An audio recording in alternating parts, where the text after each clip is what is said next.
All right, so 2022's The Woman King is a movie I really don't have a whole lot to say about, but I'm going to make the review anyways because I spent 2 hours watching this movie. Might as well do my review and make up for that time. But yeah, this is a 2022 film. It's about an hour, 2 hours and 15 minutes. Not an hour, or else I wouldn't be complaining about it. But yeah, it's directed by Gina Prince Bythewood. Probably saying that wrong. Not the only name I'm going to get wrong in this. We have Dana Stevens, who does the screenplay and the story, and Maria Bello, who also wrote the story here. And we have Viola Davis as Naniska, and we have Thusa Mbedu, again, probably saying these names wrong, as Nawi. We have Lashana Lynch as Izogi, and Sheila Atim as Amenza. Also in the cast is John Boyega as King Gizo. Again, I know, pronouncing a lot of things wrong most likely, but it is what it is. And that's pretty much the main cast for you there.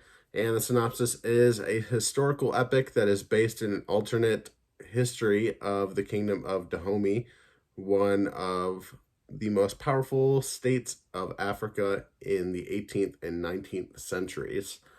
I do like period pieces. I like movies about history.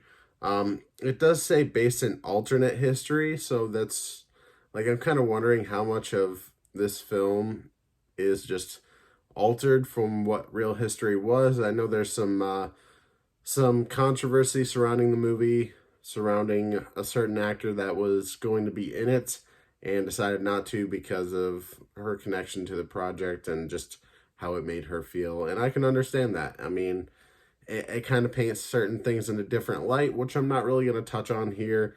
Double Toasted, they talked about it for a little bit over on their review, so go check that out. But I'm not going to talk about the controversy. I'm just going to talk about exactly what I thought about this film. And I do like a lot of the action in this movie. I do think it has a lot of good fight choreography, a lot of good cinematography, and a lot of good acting for sure. There's not a dull moment for any of these actors in this movie. The only dull moments are the in-between action moments where this movie feels incredibly slow in pace, and it'll pick up for a little bit for the action, and then it just goes back to being really slow and just somewhat drawn out in parts. It really didn't need to be as long as it is, because especially towards the end, it kind of felt like it kind of got dragged on, and there's certain moments there that I just didn't feel necessary. I'm like, you don't need to be either doing this one particular thing or focusing on this one thing for so long. And one thing I wish they just kind of hadn't done in this movie is having a love interest.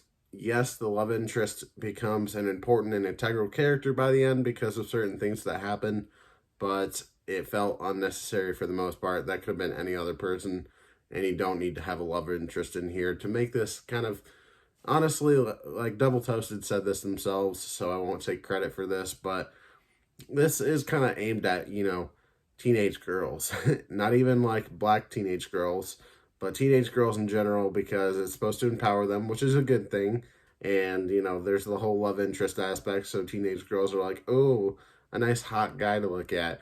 And, I mean, this dude is ripped for sure, so, I mean, chicks are going to love that. I shouldn't say chicks, but, yeah, I mean, it's not that I'm racist or sexist, because I'm not. I mean, don't be an idiot. It's just because of the pacing and some of the editing alone that just really makes this movie feel like it drags in a lot of places. And it'll be really cool for a little bit and have really cool action, but at the same time, in those action scenes, there's a lot that you don't really see because the camera, the way they shoot it is just like so up close and like so shaky, and it's just hard to see any of the action. And plus, this is a PG-13 film, so there's a lot of gore and violence that they probably had to kind of cut around and not show because they wanted to keep this PG-13 rating. Because again, this film definitely in a lot of parts seems like it's aged towards teenage girls. But yeah, overall, not a movie I'm going to be rewatching, especially because of how long it is and how much it drags. So again, not a really long review for this movie, but I didn't really have a whole lot to say about it. I didn't really think I had a whole lot to contribute, but at the same time, the score on Rotten Tomatoes is so high to where I just wanted to come on here and be like, this movie isn't great to me. I mean, some people might enjoy it, but I don't think this movie is necessarily for general audiences. Like, this is for people who enjoy those slower paced films and enjoy a little bit of the action, but mostly just, I don't know, spending time with these characters, which I can appreciate for the most part, but at the same time, it's just the pacing that really got me here. And also just the length of the film did not need to be as long as it was. And as I said before, the editing and the fight scenes and stuff like that, just hard to see. But everything other than that, I think, was done really well in this movie. It's just those things that really brought it down a whole lot for me. So I think I'm going to end up giving this movie a 5.5 out of 10. I'm giving it the benefit of the doubt because there is a lot of really great acting in here, but just because of the pacing, the editing, and I don't know, just the length of the film overall, it brought it down a lot for me. So, I mean, I would love to know what you guys think of this film. Comment down below. Tell me what you thought of The Woman King. Did you love it? Did you hate it? Or in the middle? Me being like a 5.5, I'm definitely more in the middle, but there's a lot more I appreciate about it than I don't appreciate, if that makes any sense. But yeah, that's my very short review for The Woman King. Again, comment down below. Tell me what you thought of the film, or if you haven't seen it, are you planning on watching it? Let me know why or why not. Leave a like on the video, subscribe, hit that notification bell so you never miss an upload.